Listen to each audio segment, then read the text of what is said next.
A Metro family says the nursing home they trusted to care for a 94-year-old loved one betrayed that trust. They say the neglect is so awful, the elderly woman is in the hospital and could lose her left eye. News 9's Aaron Brilbeck is on the scene in Yukon. The family tells me they chose to bring the 94-year-old woman here to the Ranchwood Nursing Center in Yukon because they felt it was a safe place for her. Now they say they were wrong about that. I do want to warn you, the pictures and video we're about to show you are disturbing. This is what 94-year-old Helen LaRue looked like just 5 months ago. And this is what she looks like today.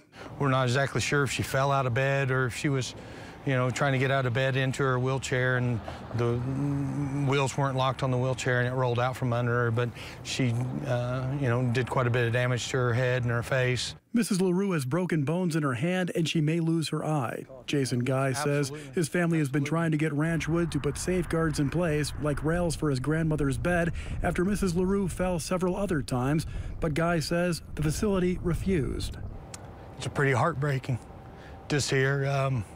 We go up and we check on her as much as we can and try to be there for her, but, just trying to get people to do their jobs and take care of her is the frustrating part.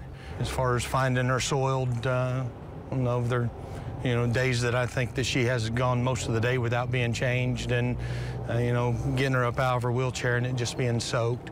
Online Department of Health records show Ranchwood was investigated back in August for, among other things, the facility failed to provide timely incontinent care, the facility failed to ensure incontinent residents were cleaned in a timely manner, and the facility failed to provide sufficient staff to meet the needs of the residents. No one at Ranchwood would comment. At some point, somehow, I don't know, it's become somewhat acceptable, but it's not for my family.